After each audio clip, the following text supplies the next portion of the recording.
Happy Pride! Okay, hi! I'm Cherry and you've stumbled upon my channel, and today I'm going to be sharing with you some sapphic authors we all need to read more of. Welcome to the first episode of Sapphic Surplus, a new segment on my channel where I talk about all things sapphic literature, whether they be books or authors. I thought it would be a good idea to launch this little segment this June, considering it is Pride Month. The title is inspired by the book community's really weird belief that there aren't any good sapphic books, or many sapphic authors for that matter, and this is my movement and my need to change that. Hopefully this video can also serve as a recommendations list, if anything, and that with the names and titles I will mention, you'll be able to find a new favorite. Just a quick note, this video was originally supposed to have 3 categories, but then the notes got a little too long for my own liking. So for this video, I'm cutting it down to only 2 categories: relatively popular sapphic authors and underrated sapphic authors, aka the ones that I hear literally no one talk about. The final category was supposed to be sapphic authors I want to start reading from, and that will be a whole separate video from this one instead, although I feel like I'll have read some of those authors when the video for that goes up. Anyway, we'll see how that works for me. Finally, another disclaimer. This is by no means an exhaustive list. There are tons of sapphic authors out there, and these are just some of the ones that I personally love and some that I want to read more of as soon as possible. As much as I want to include every single sapphic author out there, it will take us ages, and that is why I created this segment on my channel. However, of course, I'll definitely be making more of these types of videos in the very near future as I continue to read more sapphic books from sapphic authors, and I'd love to share them with everyone. Now, let us begin, starting with some relatively popular sapphic authors that you may or may not have heard about, some book recommendations, and some of the books that I want to read next from them. Let's start with a classic, namely Julie Ann Peters. I feel like she would be a baby gay's first venture into sapphic stories. Julie Ann Peters is essentially part of the lesbian starter pack.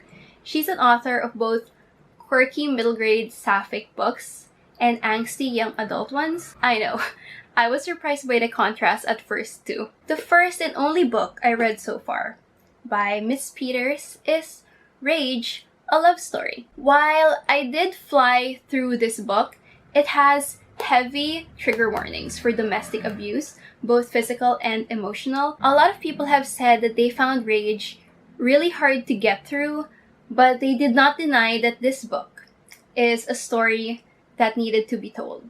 And I wholeheartedly agree, especially with the lack of awareness of domestic abuse in same-sex relationships. Julie Ann Peters' writing flows very easily, and she doesn't use flowery language, so her books can definitely be enjoyed by a wide audience, especially those who can't stomach sad things. The next novel I want to read from Julie Ann Peters is Lies My Girlfriend Told Me, which, thinking about it now, is actually one of the oldest books on my TBR, but I don't have a copy yet. It's about Alex, whose girlfriend Swanee dies of a sudden carjack arrest.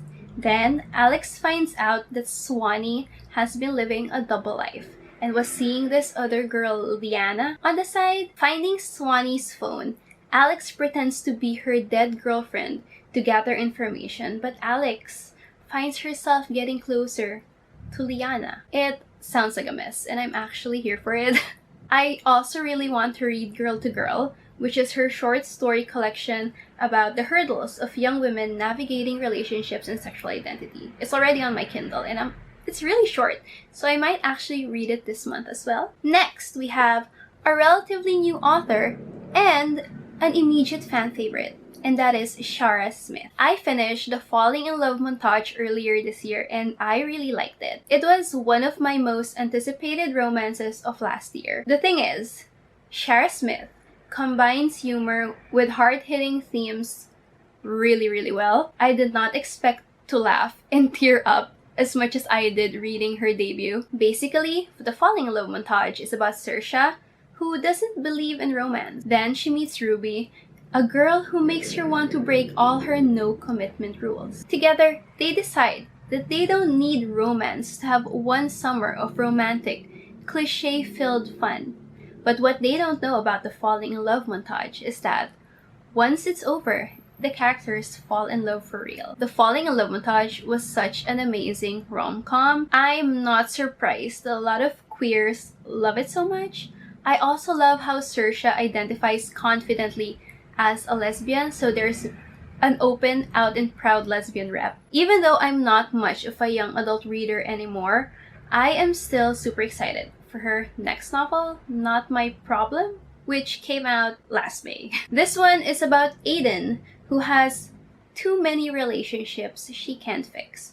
But when she stumbles upon her nemesis, the overachieving Maeve in the middle of a meltdown, she sees a problem that's suddenly easy to solve. Maeve desperately wants to escape her crushing extracurriculars, and the solution? Aiden volunteers to push Maeve down a flight of stairs. I don't know either, but it sounds fun and I am in. The next sapphic author we have on this list is Lana Popovich. Okay, I know that I have explained why I have a love-hate relationship with Blood Countess so much on this channel already. So I'll relay this one as quick as I can. Basically, Blood Countess is a sapphic retelling of the story of the notorious Blood Countess, Elizabeth Bathory. As a queer that is heavily obsessed with Elizabeth Bathory, that whole concept won me over immediately. Despite my love-hate relationship with Blood Countess, Lana Popovich's writing style is just a personal favorite of mine. It's simple and very easy to read, but so gorgeous. So I'm excited for the next book in her Lady Slayer series, which is Poison Priestess, and it came out last April. This time, it's about French murderess and fortune teller Catherine Monvoisin. It's also a sapphic retelling from what I know, and I'm kind of in my make everything in history gay phase. Lana Popovich also has the Hibiscus Daughter duology, Wicked Like a Wildfire and Fierce Like a Firestorm. I heard it's about sapphic witches, so I need to read those too. Speaking of sapphic witches, another obsession of mine, we have Isabelle Sterling, the author of These Witches Don't Burn. This book was such a fun read. It's about an out and proud lesbian who is also an elemental witch named Hannah. As an elemental witch, she basically controls the elements. So like, earth, wind, fire, water. The setting is in Salem, and ironically, Hannah works at an occult shop, which I think is such a super cool concept. Anyway, a blood witch causes havoc in town, and to save their coven, Hannah has to team up with the last person that she wants to see, which is her ex-girlfriend and fellow elemental witch, Veronica. But we don't like Veronica. Hannah has a romance with the new ballerina in town. Don't worry, that's not a spoiler. It says here at the back that that's a thing. I am super excited to read the sequel, This Coven Won't Break, but I am waiting for the local bookstore to carry the paperback version. I have only seen hardback ones, and I do not want a hardback one because this is already in paperback, so I need the other one in paperback. Isabelle Sterling is coming out with a sapphic vampire romance next, and I am here for it. It's actually already on my Goodreads TBR, and it's titled The Coldest Touch. It comes out in December of this year. Bruh. I am so stoked for this because as a former Twihard, I realized that Twilight would be 100 times better and 100 times more tolerable if Bella ended up with Alice. We need more sapphic witches and Sapphic Vampires and Isabelle Sterling is here to deliver. Next in this category is Nina LaCour. And like Julianne Peters, Nina LaCour is also part of the Lesbian Readers Starter Pack. Now, as I've mentioned in my haul, I already have 2 of Nina LaCour's books, but I feel compelled to add her here before reading any of these because she is a relatively popular sapphic author. You may know her as the co-author of You Know Me Well, which she wrote with David Levitan. But to those who don't know her yet, she writes a lot of engaging sapphic stories, and a lot of her books tend to have an angsty motive to them, especially her latest one, which is Watch Over Me. Apparently, Watch Over Me has a paranormal magical realism twist to it, and I also need to get my hands on those, but I need to read these first. My goal is to read at least one of her books this Pride Month. I know I said that I am going to read We Are Okay first, but I am suddenly in the mood for Everything Leads to You. So we shall see how this pans out when I do my recent reads wrap-up video thing. I don't know. Ooh, I'm also excited to read for the next one. Okay, we have Malinda Lo. Malinda Lo is initially popular for Ash, her lesbian Cinderella retelling, but with the release of Last Night at the Telegraph last January, her following has grown immensely. I wasn't really interested in Ash at first, but a lot of people have spoken so highly about it. As a fan of sapphic fairy tale retellings, I feel compelled to pick it up one of these days. Last Night at the Telegraph, however, I really need to get to it. All I've heard about it are amazing things. It's historical fiction set in 1954 Chinatown in America, a place where it's not safe for 2 girls to fall in love. And there is a lesbian bar called Telegraph Club. Even though I'm not like 17 years old anymore, I feel like Last Night at the Telegraph will be a relatable read for me, and I really hope it lives up to the hype. For the next category, I have some amazing, lesser known, and underrated sapphic authors that I just really want everyone to read. Most of them are indie authors, but their books are incredible, and I am intent on reading just about anything they put out at this point. And honestly, you should too. First, we have a Filipino sapphic author. You heard it right, folks. We have one. Her name is Bridget Bautista, and I fell in love with her writing when I first read her short story that was included in Start Here, which is a collection of queer stories written by Filipino queer authors. Before I even managed to buy any of her books, a good friend of mine gifted me one of them for my birthday.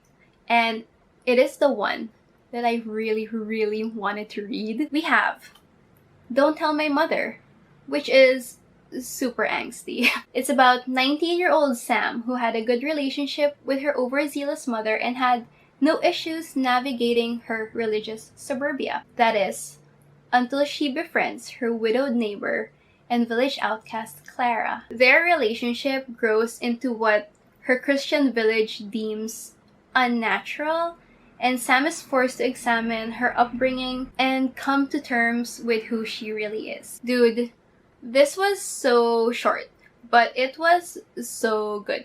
I am officially obsessed, and the song Arithmetic by Brooke Fraser, I can't even listen to that song anymore without drowning in all the feels. Bridget Bautista has another book, You, Me, Us, with the us bit stylized as US because it is set in America. I need to get my hands on it ASAP, but I really want a physical copy for that too. By the way, if you want to check out her books, those who live in the Philippines can get it at a very affordable price at romanceclassbooks.com, which I will link down below for anyone interested. For curious international viewers, her books are actually written in English, and you can get them on Amazon for both digital and physical copies. Next, we have Claire Ashton, whose rom-com was an impulse buy on Amazon,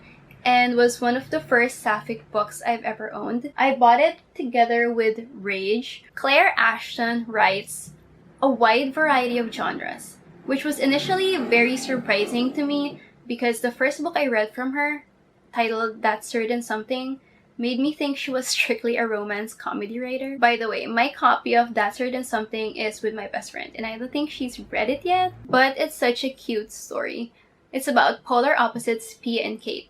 Pia, a photojournalist, literally falls into elegant and classy Kate's arms one day, and they are both compelled to spend one more magical night together. Even though That Certain Something was the first book I read by her, and I really did enjoy it, I am very much more intrigued by Claire Ashton's other works. I honestly cannot even believe myself. I didn't check her other works list immediately, but she has a lot of interesting books that I am desperate to read.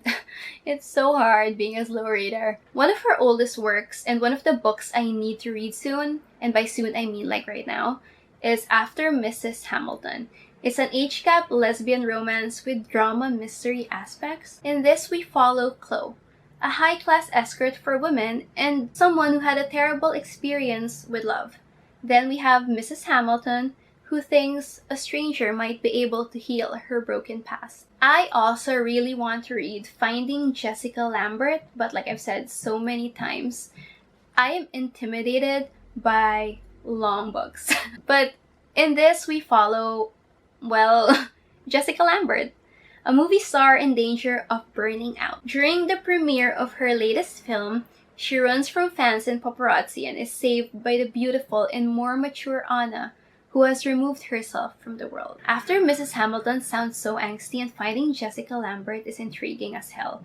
They're both so different from That Certain Something, and I am excited to see how both of those books play out. By the way, Claire Ashton is an award-winning indie author, so please do check out her works. What is it with lesbian Claires and their amazing writing? But anyway, we have Claire Lydon, whose first book I read made it to my best books of 2020, which I will link down below as well if you're interested. I talk about that book more in depth there.